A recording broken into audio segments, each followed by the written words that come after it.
Hi there. Welcome back. Thanks for joining me. How are you doing this holiday season? It's been a little bit since we've chatted, huh? We have a lot to catch up on. This has been an amazing holiday season so far. It's my fourth one. Today I was cooking, and I just fourth one since I was diagnosed with stage 4 terminal cancer, and really, no one thought I was going to make it through that year. So weird. I was like cooking today, and all of a sudden it just hit me, and I just started laughing. And my wife's like, "What's up, babe?" And I'm like, it was such a long shot. It was such a long shot. Oh, so thrilled to be here. So I'm steeping some tea, and do you need a minute? Would you like to grab some tea? Maybe some cookies or something? While I'm waiting for the tea, I'm just going to show you really quick the room that I'm sitting in. I've made this be so much fun. I love this. You're going to love it too. All right, you ready? Come on.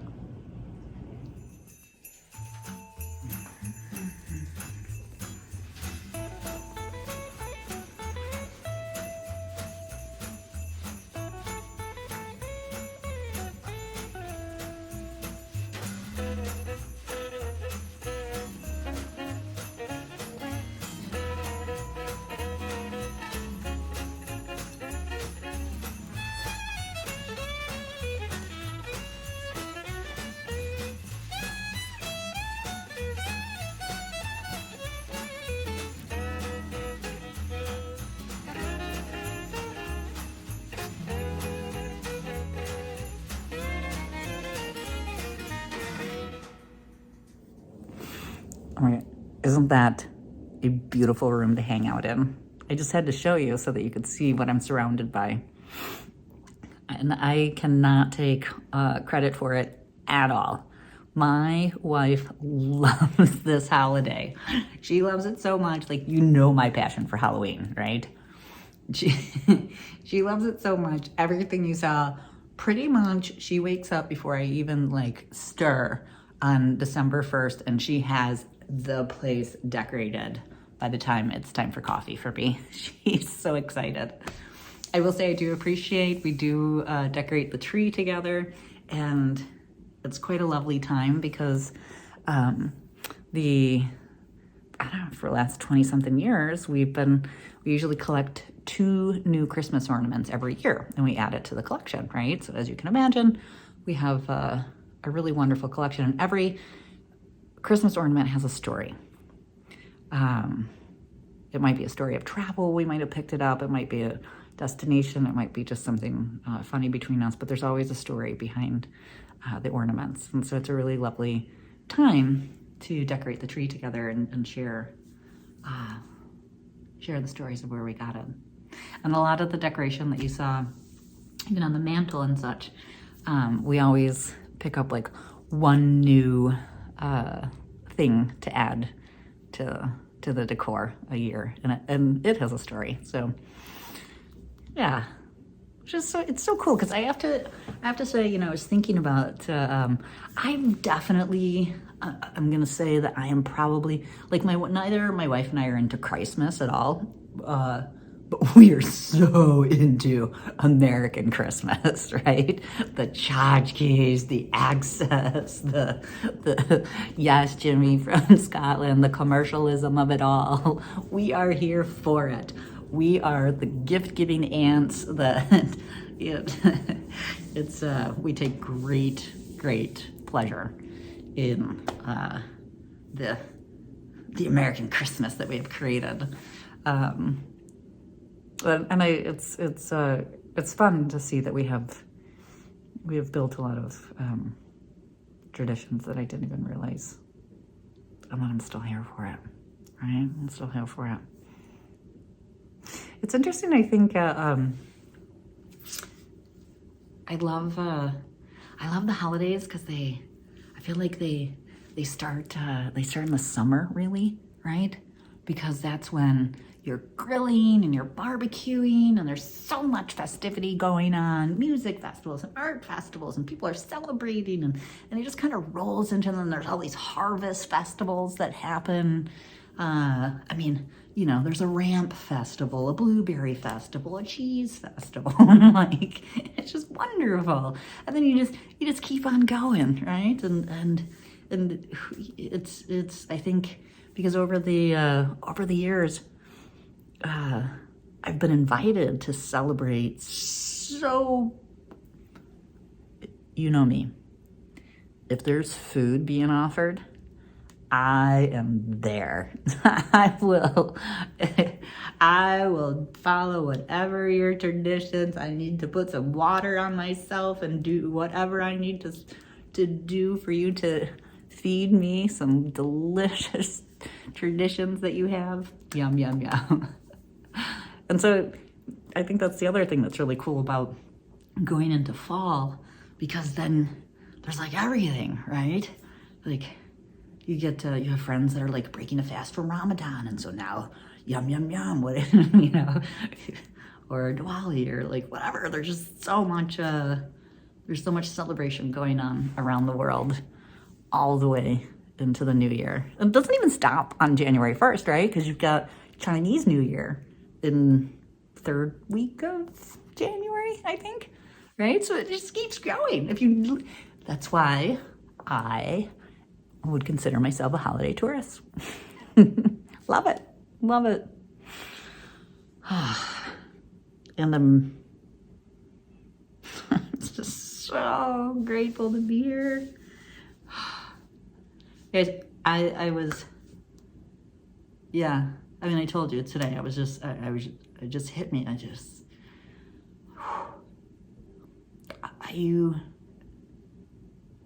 I could not see this in that first year. Honestly, I don't know if you had asked me last year if I would have been like, oh yeah, I got it in the bag, I'm gonna be here for the holiday season. No.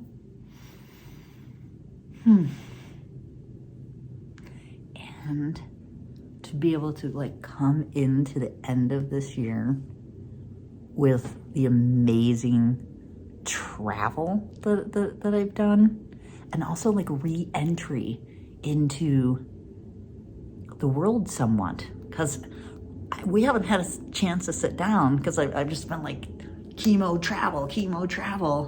But I've been going to live music. I went to a play. I went to just so much. It's been so amazing. You know, I think about when my friends will say to me, Nicole, just like the way that you and Gabby are dealing with this is just amazing, you know. The fact that like we're choosing to shit rainbows and not get lost in the terror of cancer. And I, yes, it's a lot of work, and thank you. Yes, all of that is true, but I think this is, I have a little secret.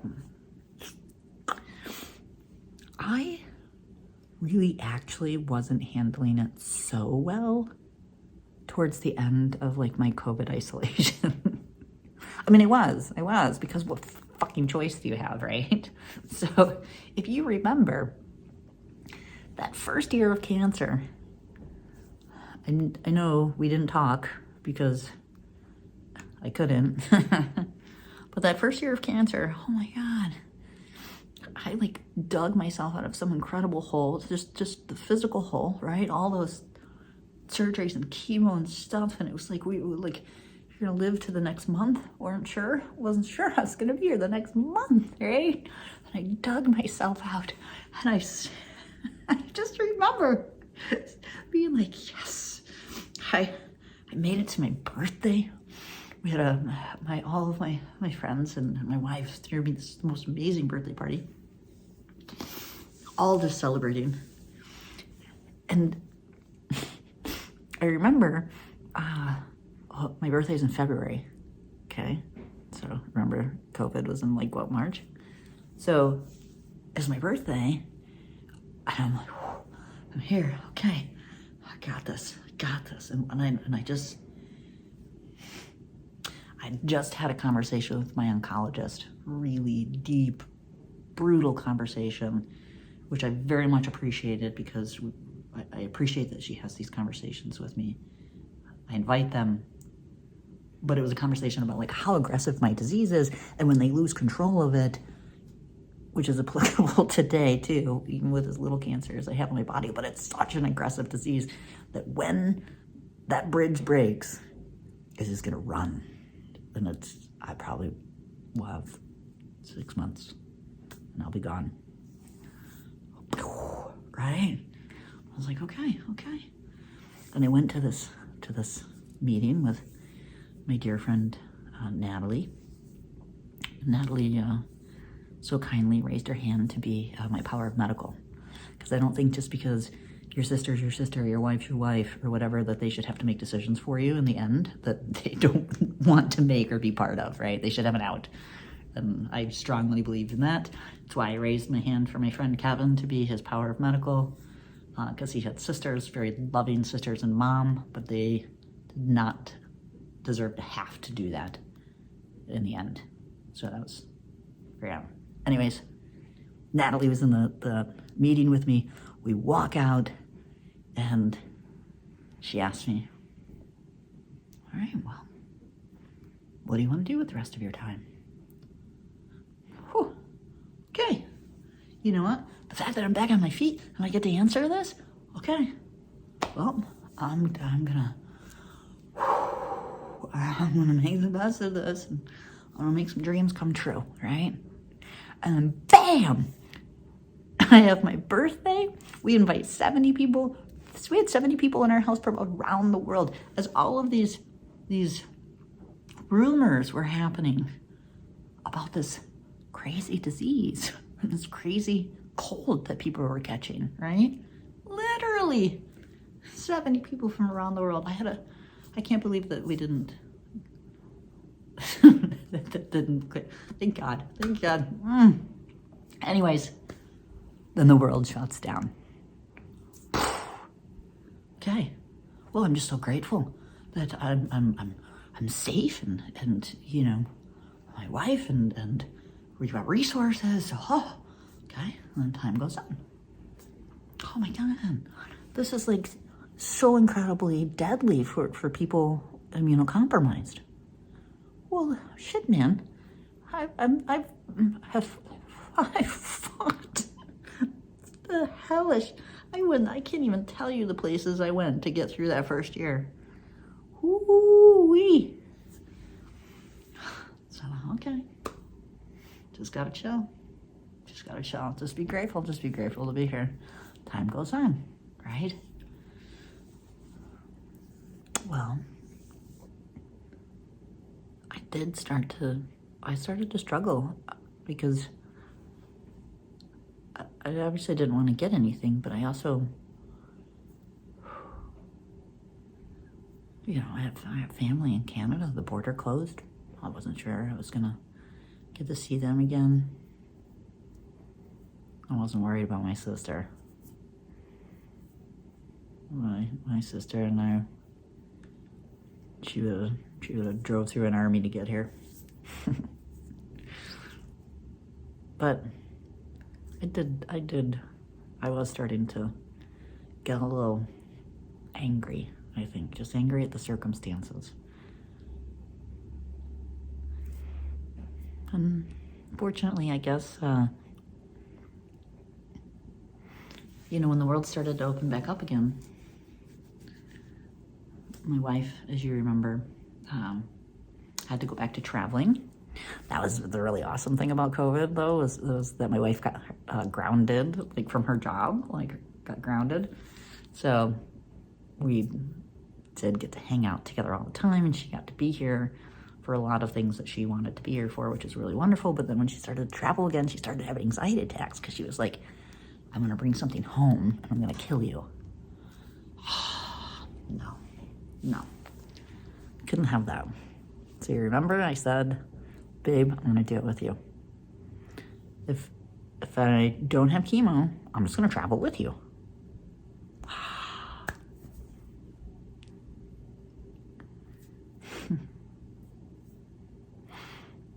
And this year, we made that decision, and we were so scared. Oh my God, we were so scared coming out of our COVID bubble, right? Because it's genuine that anything, a cold, a flu, not just COVID, anything will take me down. So it was so scary. I remember when we got on the plane or when we were getting ready to go to Morocco. Morocco was the first. We went to Morocco, and we were so scared because we were leaving the country for the first time. Leaving the country for the first time since diagnosis. And we've just been living in crisis for so long that we were like, well, what's the plan if this happens? What if this happens? What if this happens? And it was...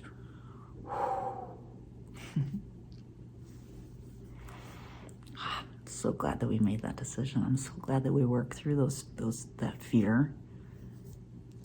Morocco was, I don't know if I would say it was a bucket list for my wife and I, but it was definitely,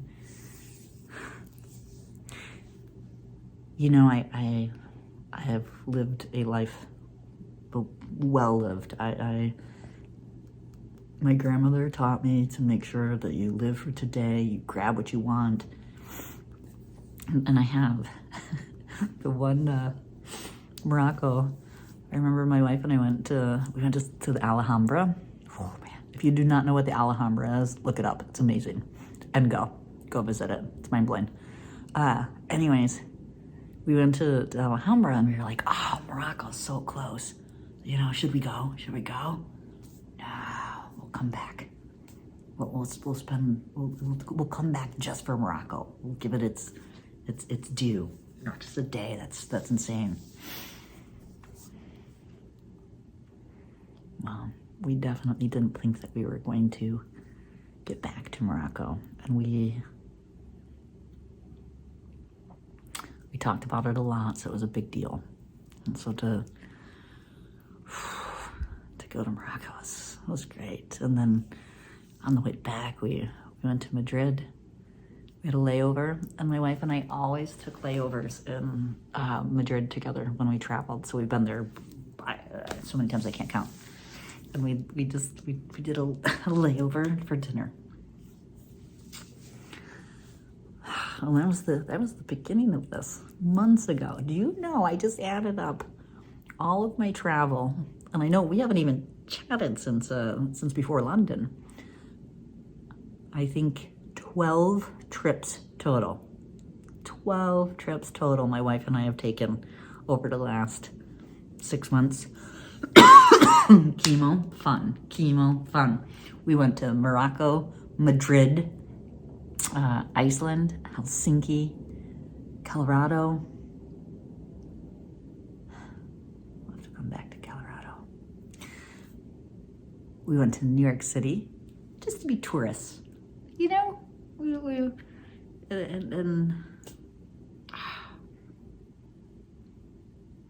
we added, and then we went to Maui, and then we've gone to Delaware to see my sister and stuff. But we added London on as a last minute, and it was really beautiful that we did, because we actually we traveled with two of our dearest friends. Their names are Jeff and Alana. My wife works with Jeff. We've known him for, I don't even know how many years now, 2 decades, something like that. And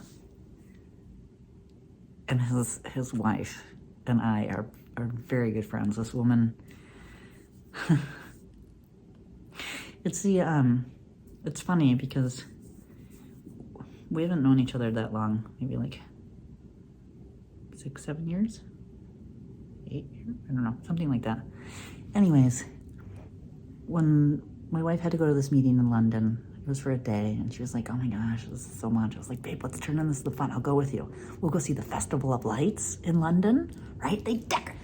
I wanted to go to Britain because apparently they love Christmas, right? And it turns out to be so true. They decorate, all the buildings are decorated, and there's lights overhead. I mean, you could just walk around for hours. It was so incredible, so lovely, and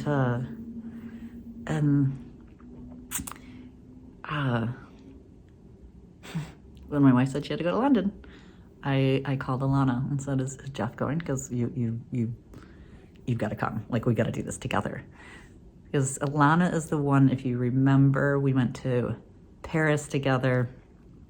We had the dream day we did champagne together, and then we had a private, like, completely shut down, exclusive access to the Louvre. Oh, it was amazing. And we had done London together the year before I was diagnosed. And Alana and I get along so well, and we travel really well together, and so that trip, we had dinner in the Kensington Palace. It was amazing. Oh, we had so much fun. We were ladies that lunged. We were daydreaming and very thoughtful and about all the travel that we were gonna do and all the trips that we were gonna take, because I had just retired and she had just decided that she was gonna take some time from her job, so she was free. And we had so much, and I was diagnosed with cancer. So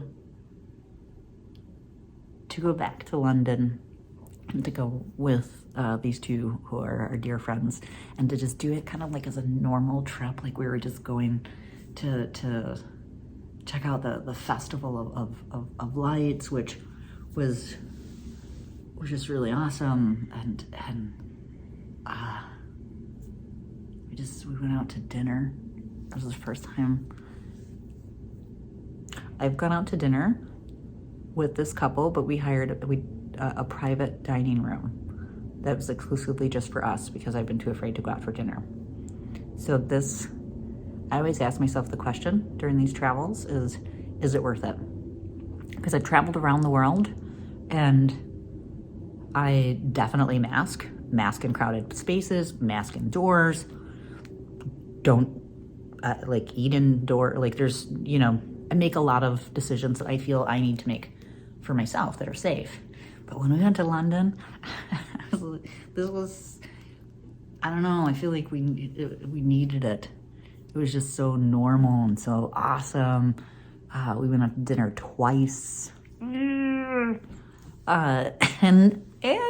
as I alluded to, we went to Mary Poppins. Alana and we got front row tickets to Mary Poppins, and it was phenomenal. The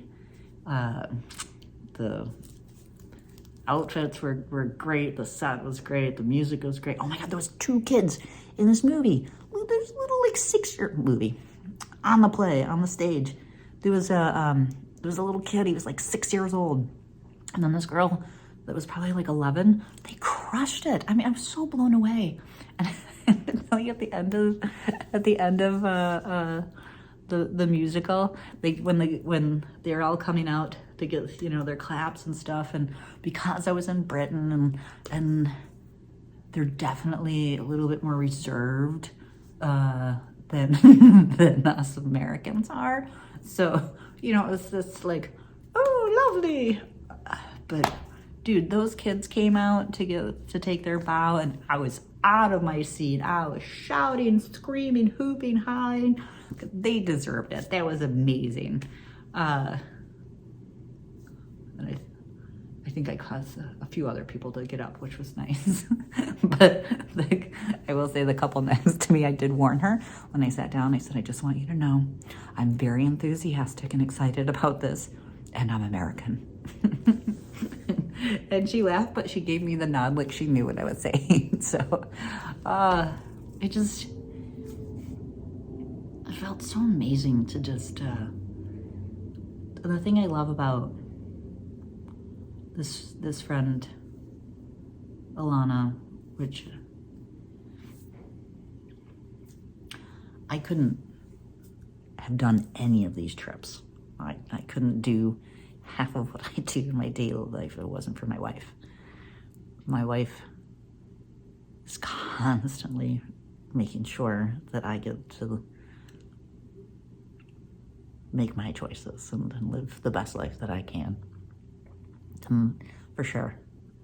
And I always say this, like, you can't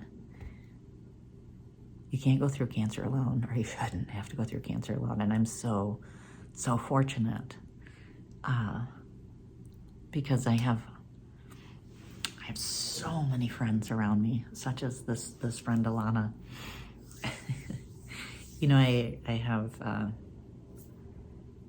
the memory problem that gets more prominent. I think my wife, when we were in Maui, it was the first time, usually on these trips that we've been taking, they're business trips for her. Maui was not. Maui was 8 days vacation at the Four Seasons for us.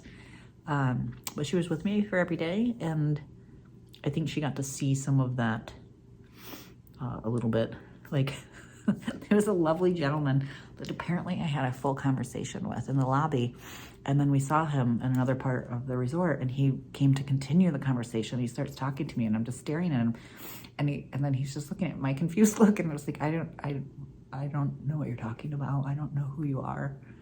And I kind of like looked at my wife, and he looked at, they made eye contact, and she was like, oh yes, and had to like remind me that I had met him, and it just, I think my wife got to see it a little bit more.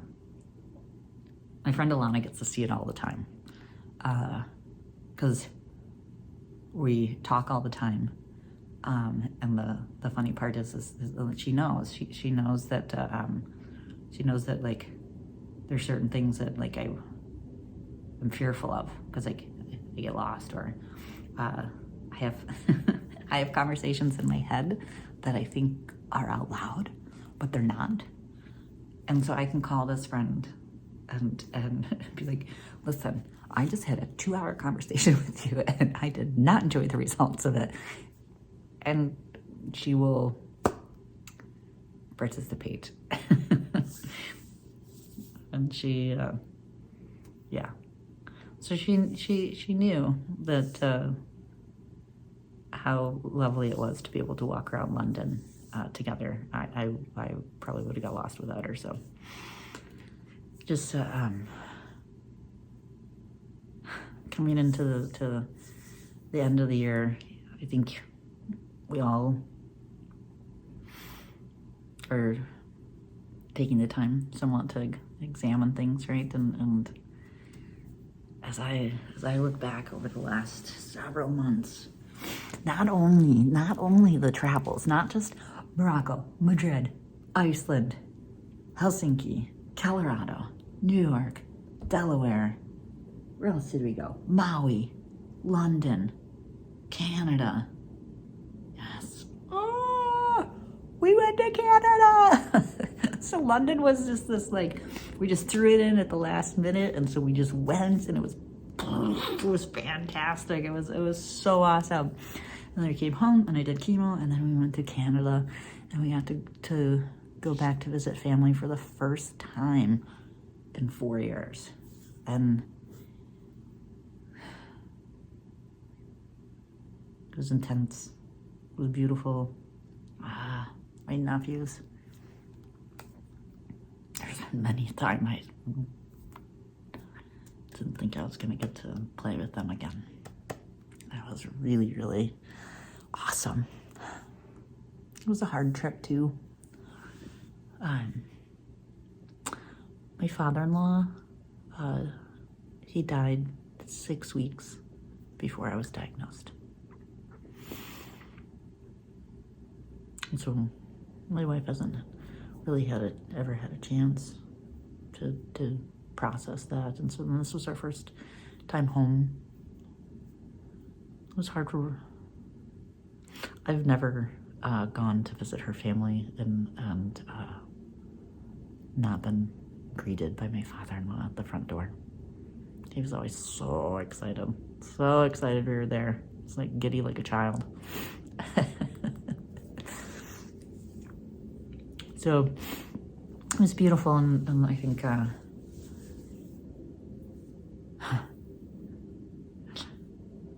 had forgotten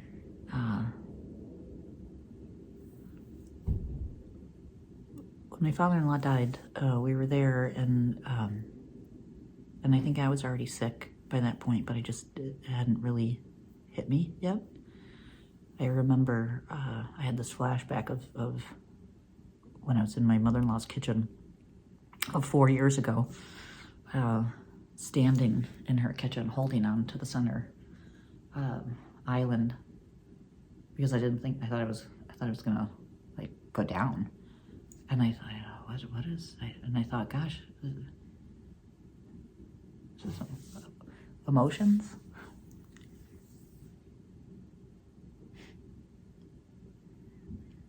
I remember being so tired,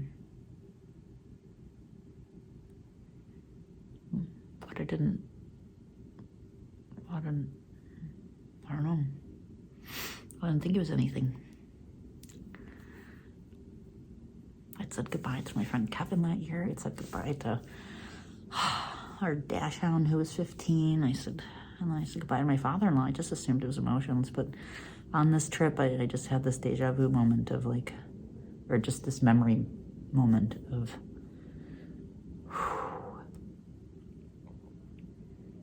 it was the first time I knew I was sick. Because I just saw myself just holding on, just thinking, oh man, I gotta go home and get the doctor on this. And boy, did I. Yeah, I found out I had stage 4 cancer. Anyways, it was great to cap off the end of all of this in Canada. And I don't think I've have I told you this? Not only was I just traveling around, which has been absolutely amazing, but I have reincorporated live music. I started going to this lovely candlelight series with a string quartet, and they like bathed the whole place. They found these really unique old buildings to have it in, and it's like 500 candles everywhere. It was just beautiful. It was beautiful. And I went to some plays, and I've gone to some dancing. It's just, and as I said, I couldn't have done any of those things without, as I started that like foray, I had friends who were like, oh, I'll go with you to your Vietnamese dance thing to make sure you're okay.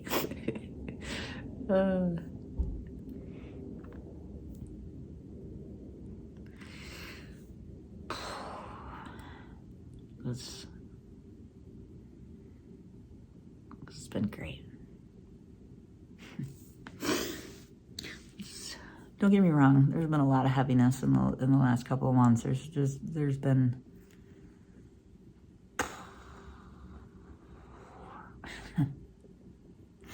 we're kind of ending the year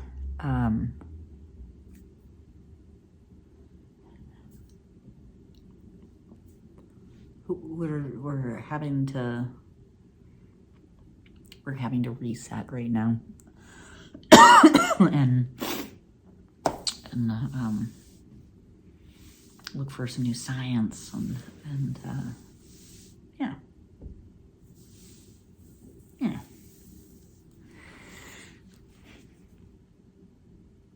I told you that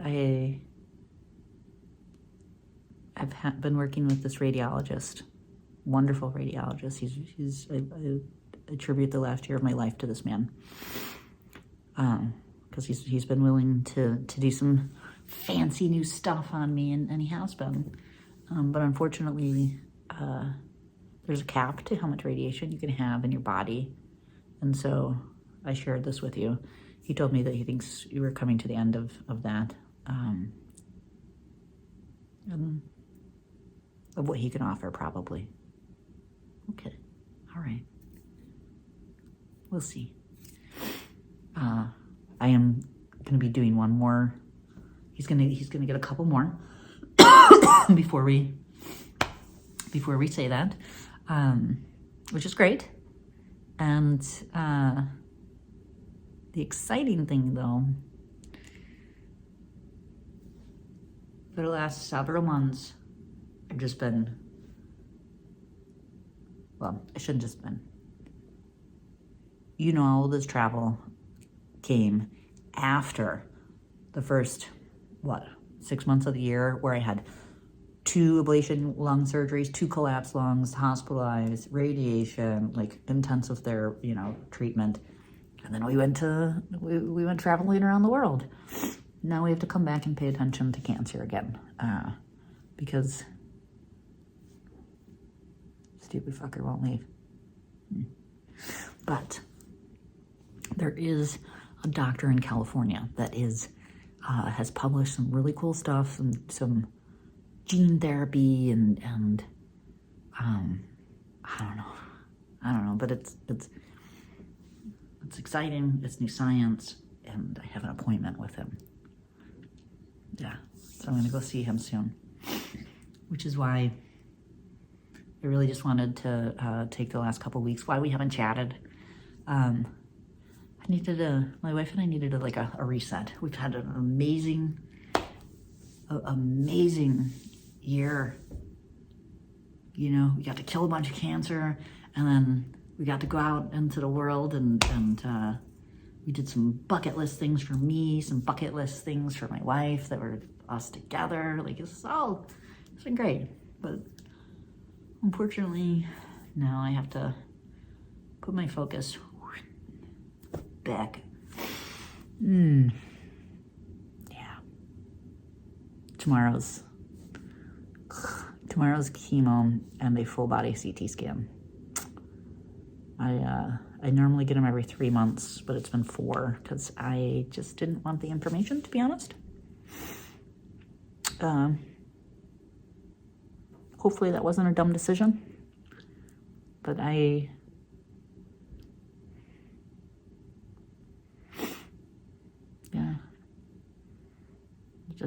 wanted some more time where my wife and I could try to etch out. It's strange. Even we were in London one night, both of us, we had this anxiety attack of that it was the end days. So weird. I think there's more space for it when you take away a lot of the, when you're not sitting in a hospital room, instead you're sitting in a hotel room in London, there's a lot more space for the creepy thoughts to come in. But yes, tomorrow is a full body CT scan, so I should have the results. This week for sure, and I'll let you know. But I'm sure it's gonna be fine. Ooh, I'm not sure. I'm very anxious. I have a pain in my side that's very much replicates the pain that I had when my liver had cancer in it. So it's freaking me out a little bit.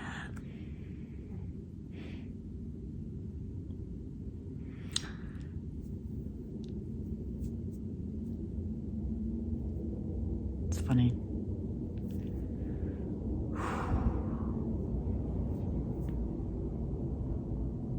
Just can't outrun this damn thing.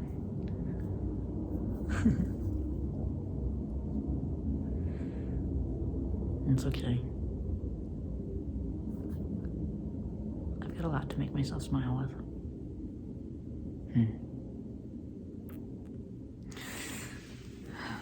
I'm rambling. I'm sorry. It's been so long since we've chatted, all right? I won't wait so long. You'll hear from me this week. I promise. Well, I think I'm gonna go crawl into bed with my wife since it's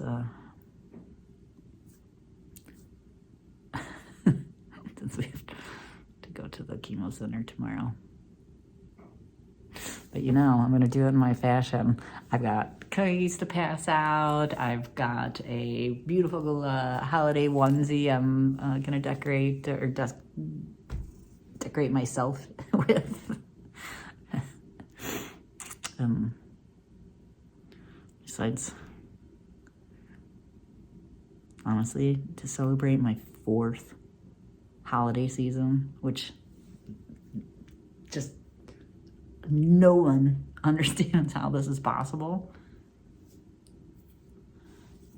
Doing it with my team, doing it with my nurses. I had no problem with that. They're part of the reason I'm still here. All right, well, it was so nice catching up. Yeah, all right. We'll talk to you soon.